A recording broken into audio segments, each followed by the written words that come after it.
Y bueno, pasamos a la parte de preguntas con sus papás. Ella es mi mamá Buenas noches. y él es mi papá. Buenas noches. Y bueno, la primera pregunta sería para mi mamá. ¿Sabes cómo funcionaba el sistema financiero? El sistema financiero en el 94 era totalmente falso y mentira porque el gobierno tenía sus propias políticas y la mayor parte era robar el gobierno a manos llenas. ¿Puedes responder la misma pregunta, papá? ¿Sabías cómo funcionaba el sistema financiero?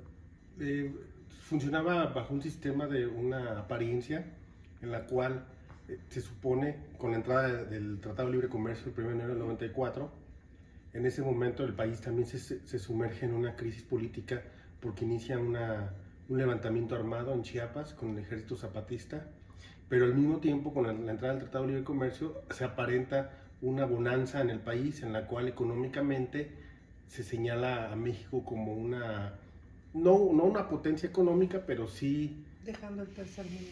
dejando el tercer mundo para evolucionar y llegar a ser uno de los países elite. Efectivamente, hay mucho comercio, hay una situación importante que se genera con ese acuerdo entre Estados Unidos, México y Canadá. Sin embargo, era una apariencia, porque en realidad las finanzas del país estaban quebradas y estaban únicamente sosteniéndose como una cortina de humo. Ok, muchas gracias. La siguiente pregunta es una película de gran esta fama, a ti que te la has visto, pues. Este, ¿Cómo te quedaste con el sentimiento después de ver la película y el documental, ¿no? Como ver el hecho de, pues, que te muestren ya en la pantalla lo que pasó en ese tiempo. Pues que realmente así es como sucede. Me queda como una tristeza porque en lugar de que hagan cosas buenas por el país, que desgraciadamente pareciera que es más gente corrupta que la gente que trabaja. Totalmente. Este, Ahora para ti, papá, ¿crees que esta situación se puede llegar a mejorar? ¿Y cómo sobrellevó tu familia la crisis de 1994? Esta situación se puede llegar a mejorar. Bueno, es complicado porque estamos actualmente sumergidos también en una situación muy diferente, muy difícil.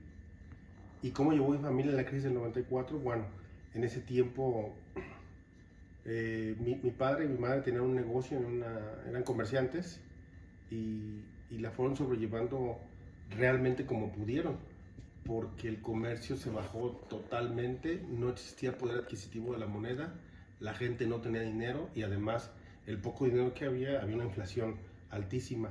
Entonces la fueron sobrellevando pues muy apretadamente. Tus deudas, si debías 500 pesos, se fueron a 5,000 y tú seguías ganando 30 pesos, por ejemplo.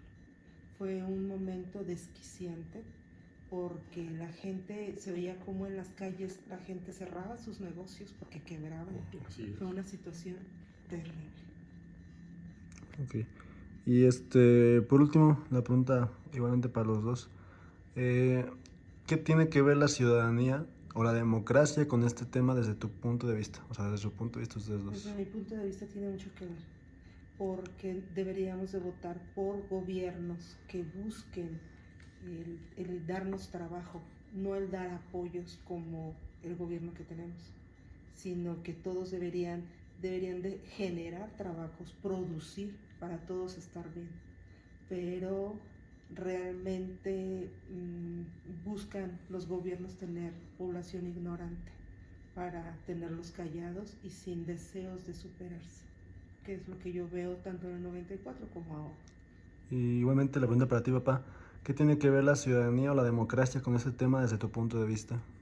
Lo que pasa es que las políticas públicas generan la posibilidad de que las personas puedan o no salir adelante y que puedan o no tener oportunidades de desarrollo. Sin embargo, cuando tenemos una cuestión que viene del gobierno, por ejemplo, la situación que vivimos actualmente en la que es más fácil recibir únicamente un apoyo económico a producir, eso genera que las personas se vuelvan que no trabajan. Entonces es más fácil para algunas personas pedir dinero a trabajar.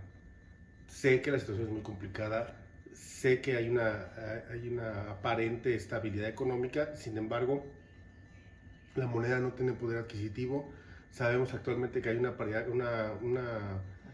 el peso se ha robustecido frente al dólar. Sin embargo, las últimas noticias, por ejemplo, eso le ha pegado increíblemente a Pemex, que ha tenido pérdidas del 70, 80, 90%. Entonces, y eso tiene que ver también con la paridad del peso y el dólar. ¿Qué sucede? Que estamos generando gastos enormes en infraestructura pública, y que ese tipo de gastos van a generar abrir deuda que a la postre genera mayor número de impuestos. Entonces, la base gravable, la gente que puede participar para pagar esos impuestos, pues no alcanza. Somos los mismos. Menos gente produce y los pocos que producimos te atiborran de impuestos para darle a la gente que no trabaja. Bueno, muchas gracias por sus respuestas, de verdad. Y buenas noches. Buenas noches.